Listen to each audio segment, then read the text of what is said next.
Olá, terceiro ano, tudo bem com vocês? Eu espero que sim. Seguimos para mais uma videoaula nessa sexta-feira e hoje a gente vai estudar o capítulo 4 da apostila 12, frente B, cujo título é Genética de Populações e Especiação.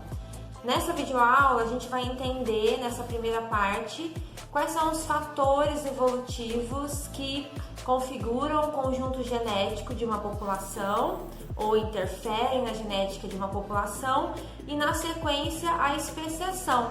Especiação é a formação de novas espécies. Então, a gente vai entender qual é a sequência de acontecimentos que promove o surgimento de espécies novas, tá?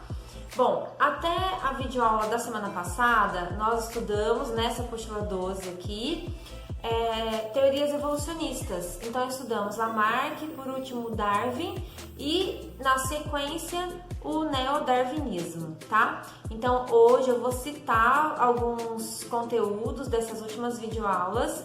Caso vocês não estejam entendendo, é importante que vocês, então, retornem na videoaula anterior, tá? Na página 38 da apostila de vocês, tem um texto com o seguinte título: População em equilíbrio gênico, né? O que significa isso? Existe uma teoria que é o princípio do equilíbrio gênico ou teorema de Hardy-Weinberg, que diz o seguinte: uma população pode estar em equilíbrio gênico. O que significa isso? Não sofre alteração na frequência genotípica. Já vimos o que é isso naquelas aulas lá de genética, tá? E o que esse teorema fala? Ele diz o seguinte: a população está estabilizada, equilibrada, possui um número suficiente de indivíduos que permite cruzamento, reprodução, descendentes férteis, não existem elementos que causem desastres ou desequilíbrio dentro dessa população. É claro que esse princípio ele é importante para entender, né, como uma população funciona, porém ela teria que estar completamente isolada no meio. É muito difícil a gente imaginar que uma população não esteja suscetível a interferências ambientais, interferências no meio. Então, chegada de indivíduos de outra população, escassez de água, de alimento, alteração climática e diversos outros fatores. Então, na verdade, né, não existe uma população que esteja dentro desse padrão do teorema de Hardy-Weinberg. Ele é um teorema importante para os estudos nessa área, tá? Mas não que isso realmente aconteça de fato na natureza. E aí, na página 40, existe um texto sobre a população e evolução. O que significa isso? Quais são os elementos, então, que interferem nas populações e que podem provocar mudança na frequência gênica dessas populações?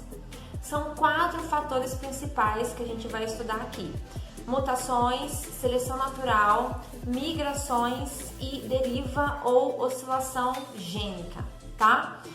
Primeiramente, as mutações. Também vimos isso nas aulas de genética, inclusive nas primeiras aulas. A mutação ocorre quando existe uma combinação diferente de genes na formação de um indivíduo. Então, esse indivíduo ele pode apresentar algumas mutações. Então, o conjunto gênico dele já é diferente dos seus progenitores.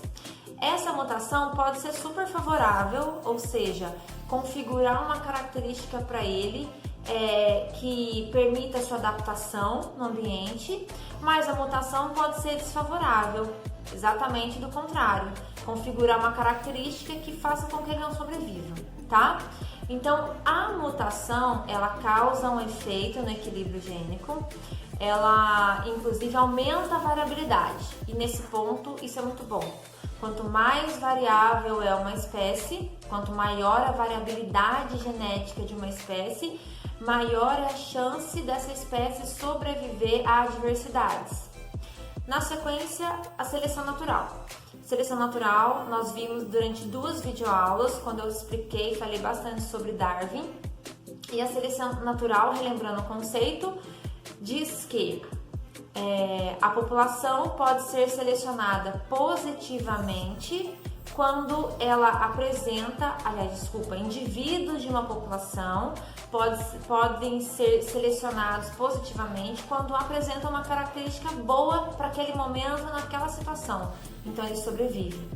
E podem também ser selecionados negativamente quando possuem uma característica ou então não possuem essa característica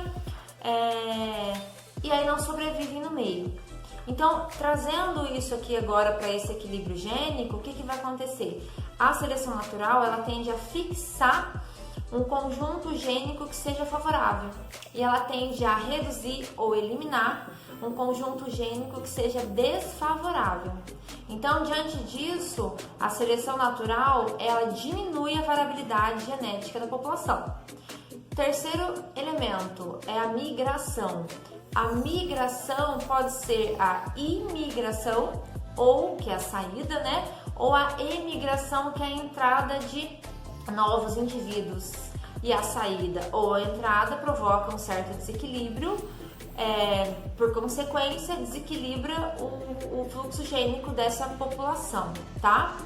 Por último, deriva ou oscilação gênica. A deriva ou oscilação gênica significam catástrofes que podem devastar ou então podem reduzir drasticamente uma certa população, tá? É um evento aleatório, né? Não tem nenhuma previsão, não é possível afirmar se isso aumenta ou diminui a variabilidade, porque tudo vai depender da intensidade e, na sequência, a capacidade de uma população resistir a esse tipo de catástrofe, certo? Por último, nós vamos estudar aqui nessa videoaula a especiação. A especiação é o fenômeno que promove o surgimento de novas espécies na natureza. É claro que para isso acontecer, o tempo é um elemento super importante, porque esse fenômeno vai levar muito tempo, tá?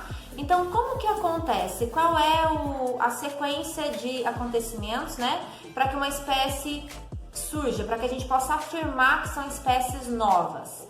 Bom, primeiramente tem que existir uma população e a gente chama de população ancestral. Por algum motivo, essa população ela se divide. Então, uma parte dela vai para um local e a outra parte continua, ou essa outra parte migra para outra região.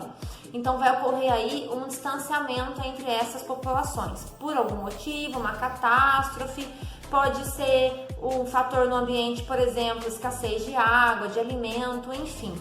São vários fatores que causam isso. Então, a população ela é desmembrada, digamos assim, tá? Elas vão habitar, a partir dessas ocorrências aí, regiões diferentes. Estando em regiões diferentes, elas vão sofrer, a partir desse momento, fatores evolutivos, que a gente acabou de ver aqui nessa videoaula. Então, mutações, seleção natural, e a seleção natural nesse ponto é super importante porque, apesar delas dividirem a mesma constituição genética, elas estão agora em ambiente diferente. E estando em ambiente diferente, a seleção natural age fixando os genes favoráveis, ou seja, as características, então os fenótipos favoráveis para aquele local. E o local pode ser bem diferente um do outro. Então a seleção natural vai agir aí, começando a demonstrar diferenças entre essas duas populações. Posso chamar agora de população A e população B, por exemplo. Conforme o tempo passa, migrações acontecem, como a gente acabou de estudar, deriva, né? Por exemplo, catástrofe. Então, todos os fatores evolutivos vão acontecendo nessa população e nessa população A e nessa população B. E se, por acaso, elas se encontrarem novamente, então indivíduos se encontrarem ou foram colocados no mesmo ambiente, caso esses indivíduos não consigam mais cruzar e gerar descendentes férteis, é possível afirmar que agora pertencem a espécies diferentes. Lembrando que nós já estudamos isso, o conceito de espécie é indivíduos que compartilham características anatômicas e físicas semelhantes que cruzam entre si e geram descendentes férteis. Esse é o conceito de espécie. Então, se a partir dessa ocorrência de fatores que eu citei aqui, as espécies são colocadas juntas novamente, não conseguem mais se reproduzir e gerar descendentes férteis, eu não posso mais afirmar que pertence à mesma espécie. Então, essa sequência caracteriza a especiação, tá? Para começar, a gente tem dois tipos de conceitos aqui: isolamento geográfico. Esse isolamento geográfico ele vai acontecer lá no começo, quando eu disse que as populações são separadas. Então, elas estão isoladas geograficamente. E lá no final, quando se encontram e não conseguem mais se reproduzir, eu afirmo que elas têm agora um isolamento reprodutivo, ou seja, não geram mais descendentes. A irradiação adaptativa tá muito ligada ao conceito de especiação, é o fenômeno que demonstra que muitas vezes existe por exemplo, um mamífero ancestral e a população desse mamífero aí se dispersou pelo ambiente, inclusive pode atingir regiões super distantes e conforme o tempo foi dando origem a espécies diferentes e às vezes até muito diferentes dessa população ancestral, tá? Vejam na página 42, tem um esquema, toda uma demonstração sobre a radiação adaptativa, tá certo? Pessoal, muito importante que vocês façam os exercícios desse capítulo, que vocês leiam o texto, que é o capítulo 4, que eu acabei de explicar aqui, tá? Um grande beijo para vocês e até semana que vem.